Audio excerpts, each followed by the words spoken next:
himself of his money at the roulette wheel, not there to suggest to the boys from Delta Kappa Epsilon where they might find the finest whores, nor to guide the advertising executives from New York to the club where women performed athletically with a large man and a small donkey. They were there because of Fidel Castro and his rebellion. Castro's death had been announced by Batista, but he had been resurrected by Herbert Matthews of the New York Times, who found him very much alive in the mountains and took photographs to prove it. Very embarrassing for Batista. So, more soldiers on the streets, more late-night raids, fists pounding on doors, frightened men and women bundled into cars and taken to La Cabaña to discuss what they knew about the misguided rebels who were threatening everyone's prosperity. More bodies leaking blood in the early morning gutters, more corpses bumping with the tide against the seawall in the harbor.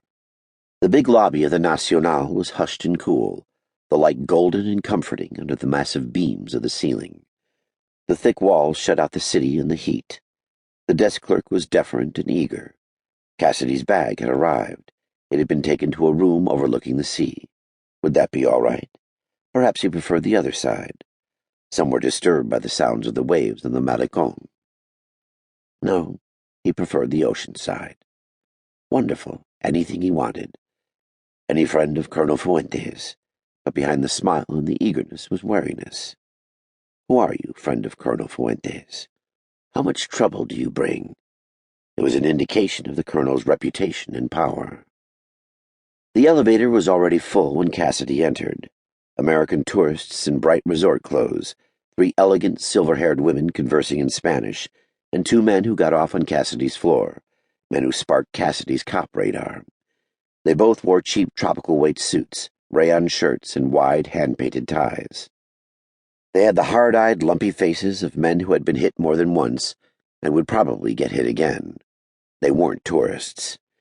Cassidy had seen men like this in holding tanks or waiting for the desk sergeant to fill out the booking slips. What were they doing here? He knew that one of the Hotel Nacional's owners was the gangster Meyer Lansky. No surprise that some of his thugs would have rooms here. The hell with it. It was none of his business. He wasn't on the job here. They stopped at a door down the corridor from his.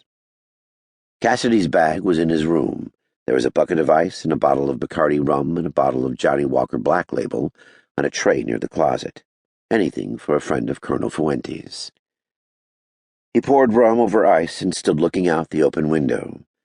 The air was warm and soft and smelled of tropical flowers, burning charcoal, salt, and diesel. The ocean crashed white in the breakwater of the Malecon. There was something familiar about the broad boulevard, the massive blocks of stone, and the spray that rose above them. Something he should remember, but he could not get a hold of it. The sun was setting, and the western sky was a riot of orange and purple. He could see over the city and harbor to La Cabaña on the hill. The last rays of the sun turned the stone walls red. Red. Condemned. When?